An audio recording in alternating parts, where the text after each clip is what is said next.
Greetings, boys and girls.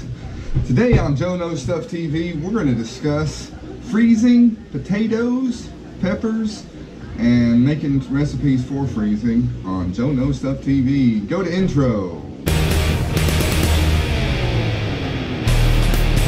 Alright, welcome back, boys and girls. Today we're going to be discussing how to freeze potatoes and other common vegetables in recipes. First of all, you're going to need the proper tools.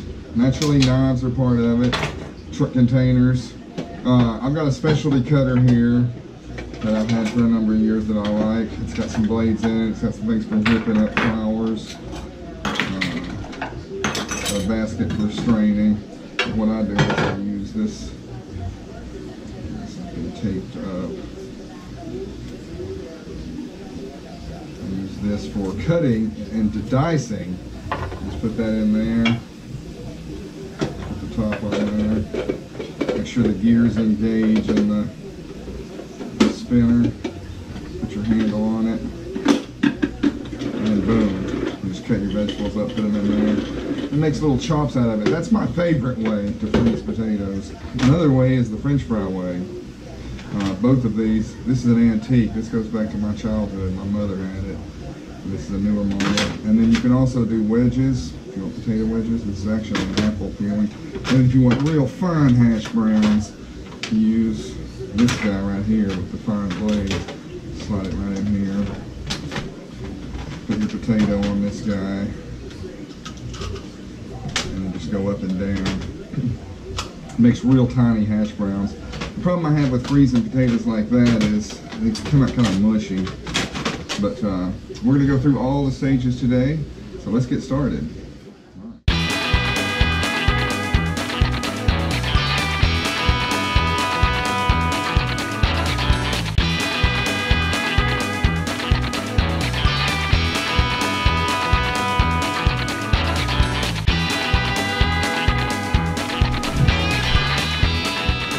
Good morning, boys and girls. All right, today is day 2 of freezing potatoes on Joe Knows Stuff TV. Yesterday I had a little bit of a disaster. The one that I had as a child, all the wires broke. So I went out this morning bright and early and got this guy. So let's do an unboxing of the Progressive Prepworks Deluxe Potato Cutter. It chops, it dices, it slices. It's the handy dandy kitchen magician every woman needs. Alright. As you can see, it is stainless steel. It is not the cheap plastic version that you can get for $10 cheaper. This one was about $35. You're looking at about $40 with tax. Tennessee has a high sales tax. 9.75% or some shit. But you gotta pay. Alright, it's quite simple.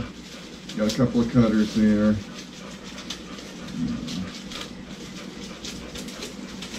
Once you get the plastic off, you got the pusher, I guess you'd call it. Now there's evidently one cutter already loaded, I guess. Maybe. You got this one cutter already in there. Let's figure out how to get it out. Let's say you just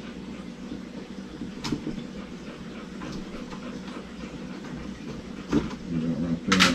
I'll start with the little one, the shoestring. There's regular sized potatoes. Now, I'm going to take it over and rinse it off real quick.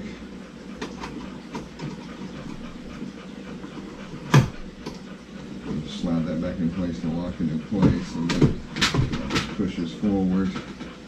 And then I guess that's for smaller potatoes. This is for larger potatoes. I'm not sure. Alright, I'm going to take a quick break and go rinse stuff off to prepare for cutting the vegetables. Joe Knows Stuff, we'll be right back. Alright, we got everything rinsed off. Let's try this bad boy out. Alright, I'm going to need to cut some of these potatoes because I stabbed them with my fork. Alright, I reckon that's all you do.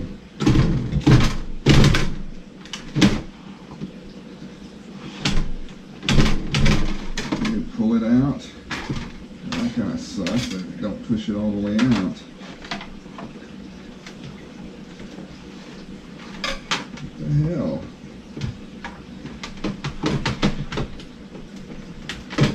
Let's try. Let's see if we can figure out how to get this out.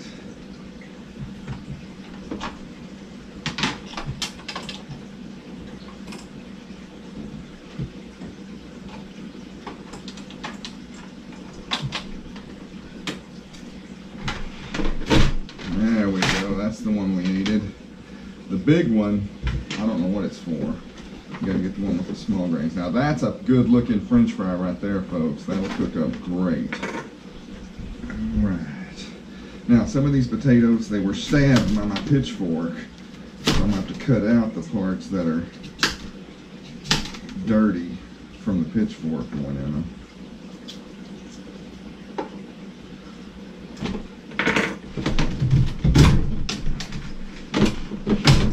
Whoa! Alright, they shoot across the room, so we're going to need to put a wall up. That shot them about 6 feet. Good thing I wiped the table off this morning. Alright. Well, this is a live review on this product, so see if we can put multi-pieces in it. See what kind of result we get. Now let's see. Yeah, I don't know if that's going to work too good or not.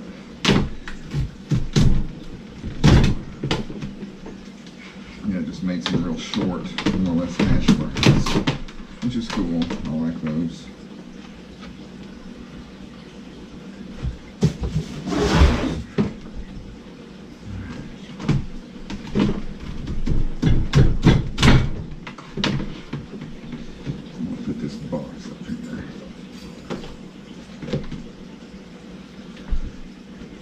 Prevent them from shooting across the room. Alright, I'm going to speed this up now and go to a time lapse. Okay, now that I've got it to a vigorous boil, the big pot of water, I put some salt in it. A couple of teaspoons is good for a pot like that. We're going to do a double batch today. Yesterday I just did the colander. Today I'm also going to do this guy. I'll have to figure out how to hang this hook. But let's go ahead and drop them. Let's set our timer to 4 minutes. Alright. Go ahead and drop the potatoes. Drop them slow, that way they don't fall out. And then somehow I'm going to have to keep that on the side. Let's go ahead and drop these down in there.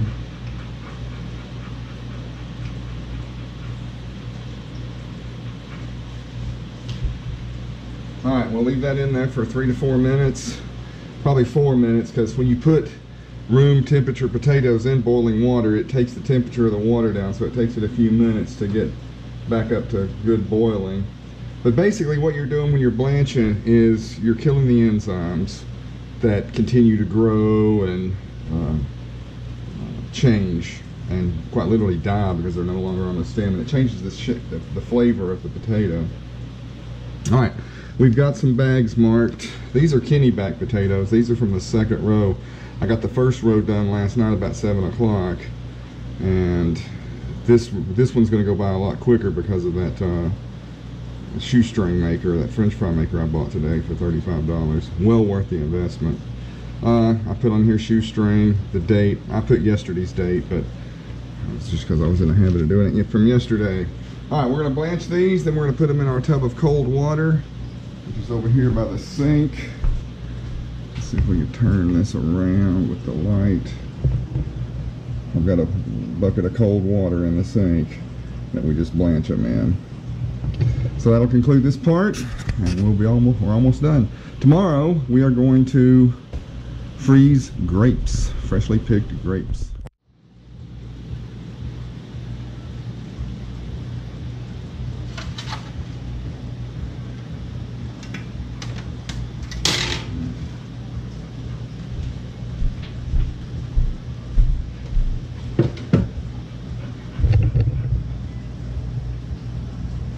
Okay.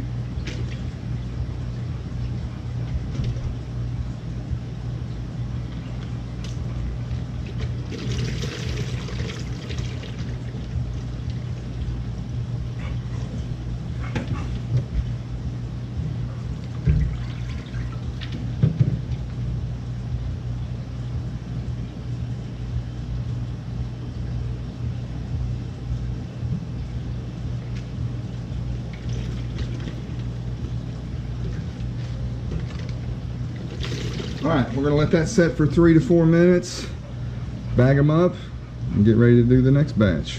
That's how you blanch to freeze potatoes. Okay, after we put them in the cold water, we dry them out a little bit. We don't want to freeze them all stuck together with a lot of water on them. So I just tend to pour them onto dehydrator trays, a screen, anything that just keeps them, you know, off of the ground. You can even put them on paper towels. It's just hard to get them off the paper towels. I just put a few on each rack. Spread them out a little bit, let them dry. If you put a fan on them, it dries them out quicker, but I don't find that too necessary unless it's just a cold ass day. I've got another batch drying out. After this, we bag them up and put them in the freezer. Making sure we date the bags, because potatoes are generally good for 6 to 9 months. If you use the vacuum seal bags, it lasts a little longer. I'm an iron gut. I can eat anything. So I usually tend to make them last a year, because next year I'll have fresh potatoes that I'll be doing. Let's leave this in there.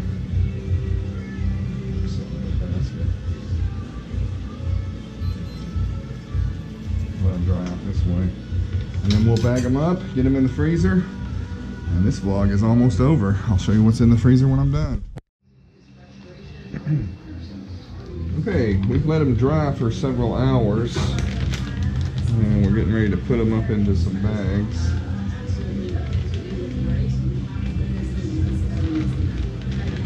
I've already got the bags labeled.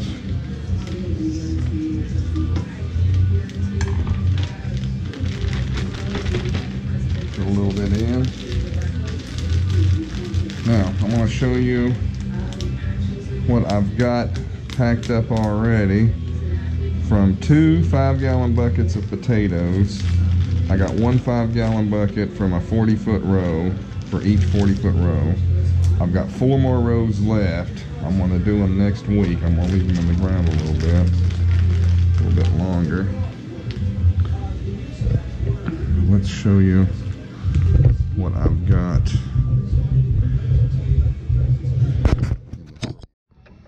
Okay, I put these in for fresh potatoes, and we ended up with a shelf here and a full drawer here, and we've still got 3 trays here